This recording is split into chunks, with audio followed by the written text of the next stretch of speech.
Subject chemistry class 12th। तो last lecture में हमने क्रिस्टली और क्रिस्टली ठोसों के बारे में देखा था। वहाँ एक दो शब्द आए थे जिसमें था विषमदेशिकता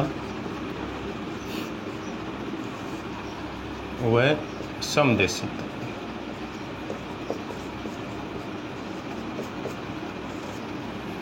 ये दो शब्द आए थे अपने पास, तो हम आज डिस्कस करेंगे विषमदेशिकता और समदेशिकता के बारे में।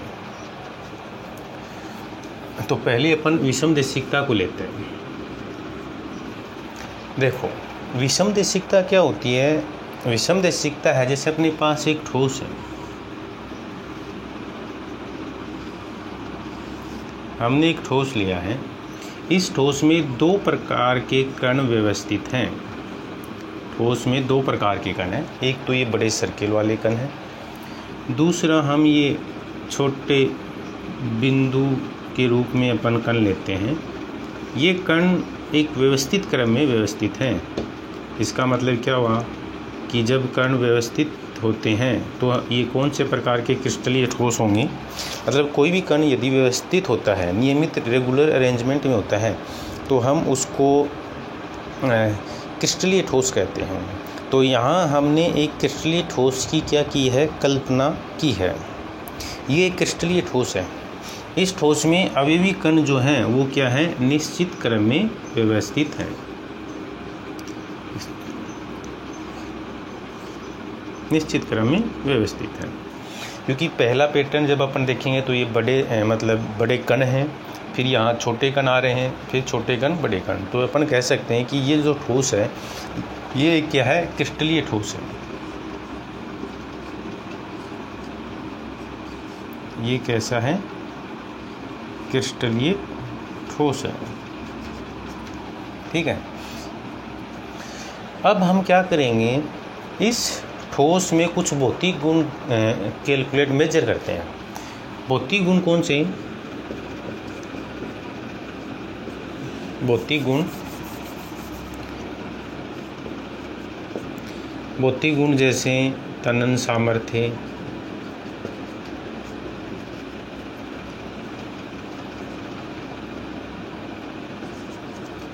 सामर्थ्य, इसके अलावा अपवर्तनांक,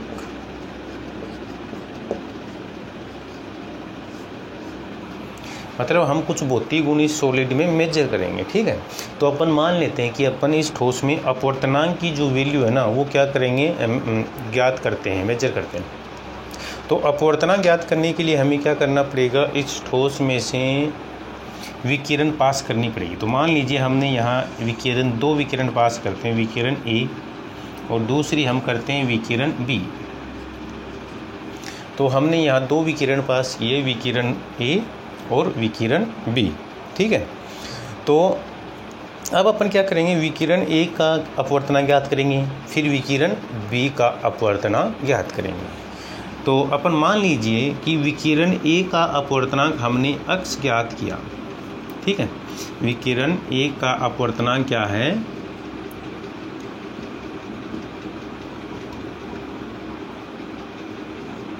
ये क्या है? ए का अपवर्तनांक है। ठीक है, x है।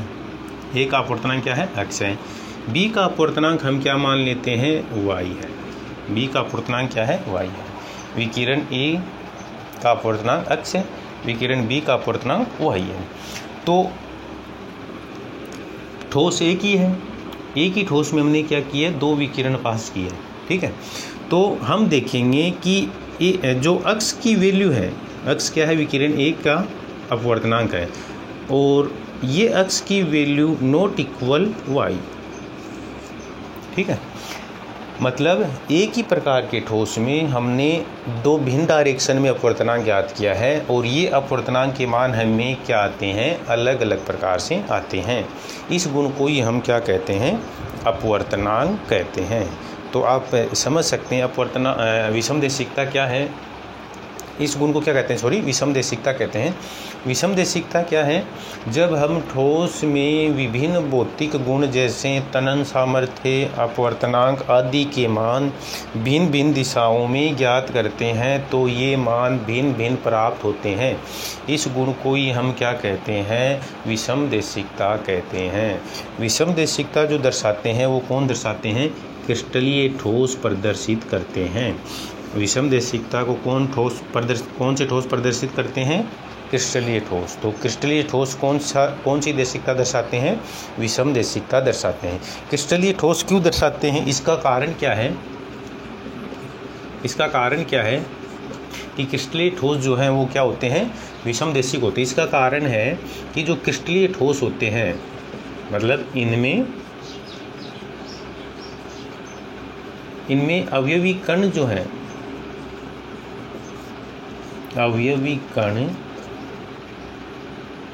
इनमें अवयवी कण निश्चित क्रम में व्यवस्थित रहते हैं।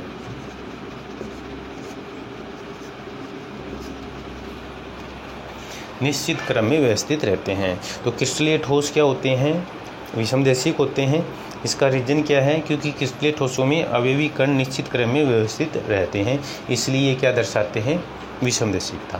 क्योंकि जैसा अपन देख भी रहे हैं कि ये जो कण है एक निश्चित क्रम में व्यवस्थित है, जिसके कारण विकिरण ए का जब पाथ अपन देखते हैं, विकिरण ए का जो पाथ अपन देखते हैं तो देखते हैं, देखो इस विकिरण में देखिए, एक तरफ बड़े कण टच करते हैं, दूसरे कण छोटे कण, बड़े कण छोटे कण। तो इस तरफ क्या है? केवल बड़े कण विकिरण को टच कर रहे हैं, जबकि इस तरफ विकिरण को केवल छोटे कण टच करते हैं। तो ये पाथ इस टाइप से हैं। जबकि विकिरण बी का जो पथ अपन देखें ना, इसका पथ कैसा है? तो देखो यहाँ पर बड़ा कण एक तरफ, जब अपन देखने बड़ा कण छोटा कण, बड़ा कण छोटा कण, इस प्रकार से एकांतर क्रम में क्या कर रहे हैं? इसके कण को टच करते हैं, विकिरण को कण टच करते हैं। तो अपन कह सकते हैं कि विकिरण ए का पथ और विकिरण बी का पथ दोनों क्या है? अलग अलग हैं। इसलिए हमें क्या प्राप्त होते हैं?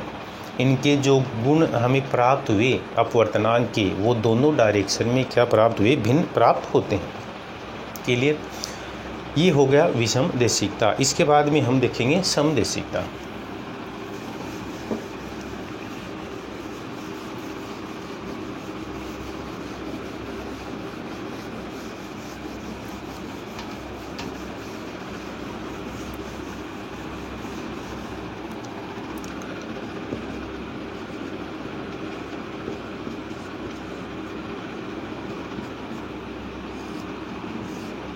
समदेशिकता।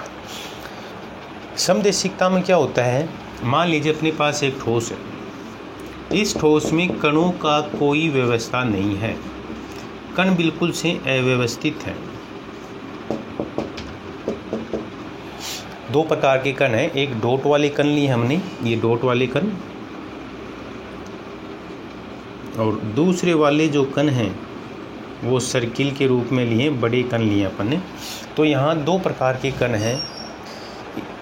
ये जो कण हैं इस ठोस में अव्यवस्थित रूप से क्या है? पाए जाते हैं। तो अपन कह सकते हैं ये जो आपका ठोस है ये कैसा होगा? अक्रिस्टलीय ठोस। अक्रिस्टलीय ठोस, ये कैसा है? अक्रिस्टलीय ठोस हो गया है। तो अब अपन क्या करेंगे? इस ठोस में हम भौतिक गुण ज्ञात करेंगे। जैसे आप मान लीजिए हम अपवर्तनांक ज्ञात करते हैं, अपवर्तनांक ज्ञात करना।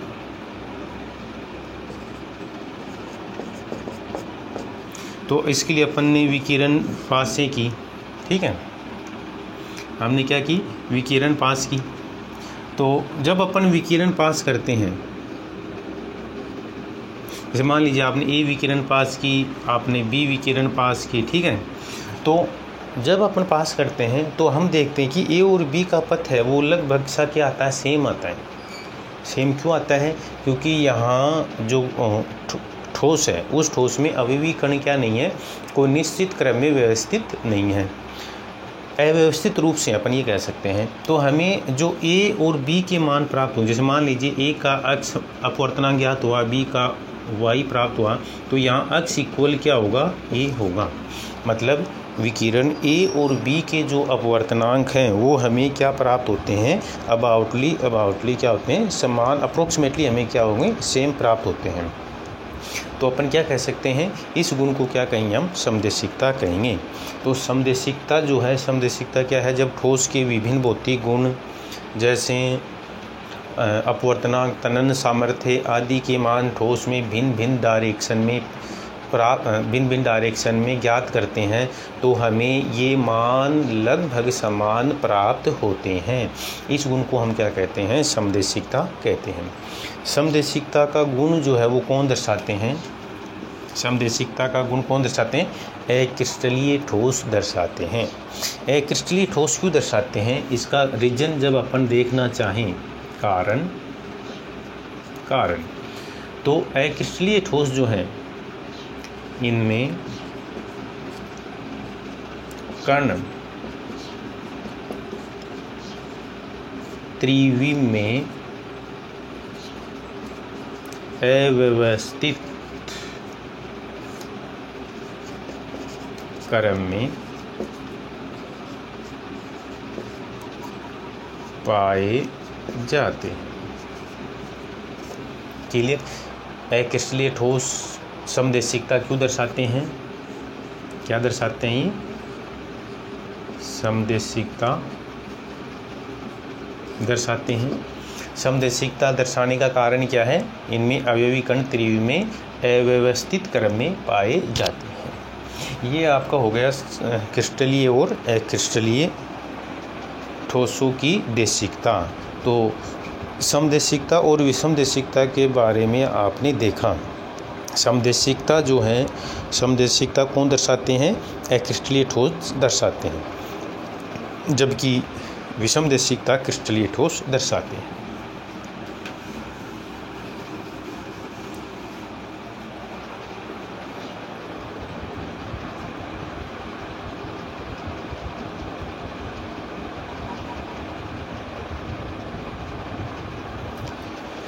इसके पश्चात अपन देखते हैं, नेक्स्ट एक छोटा सा एग्जाम्पल है, उसके बारे में देखते हैं।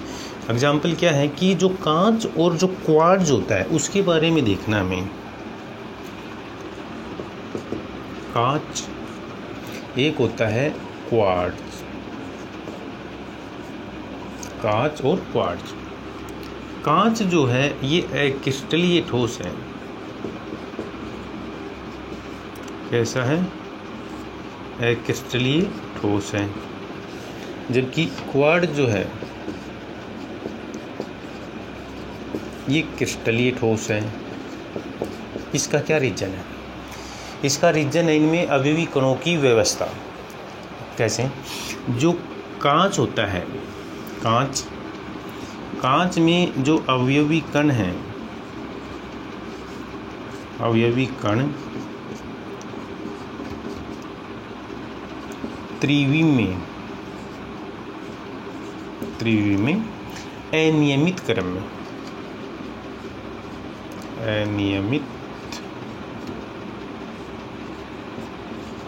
क्रम में व्यवस्थित रहते हैं। क्लियर। जबकि क्वार्ट्ज की बात करते हैं अपन, तो यहाँ क्या होंगे, अवयवी कण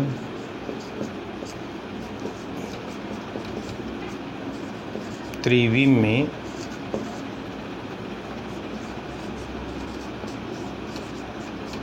नियमित क्रम में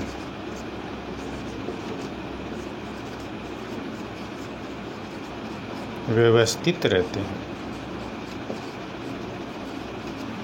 ये कारण है। तो ये पूछा जा सकता है आपसे, कांच जो है वो एक क्रिस्टलीय ठोस का उदाहरण है, जबकि क्वार्ट्ज जो है वो क्रिस्टलीय ठोस का उदाहरण है, और इसके कारण ये है। ठीक है। कांच में क्या होता है, अवयवी कण त्रिविम में अनियमित क्रम में, जबकि यहाँ ये क्या होते हैं, नियमित क्रम में व्यवस्थित होते हैं। तो इस प्रकार से आज हमने डिस्कस किया है समदेशिकता और विषमदेशिकता। उसके पश्चात क्रिस्टलीय ठोस ये समदेशिकता विषमदेशिकता क्यों दर्शाते हैं उसके बारे में। फिर आपने देखा कांच और क्वार्ट्ज में डिफरेंस क्या है, इनकी संरचनाएं क्या हैं।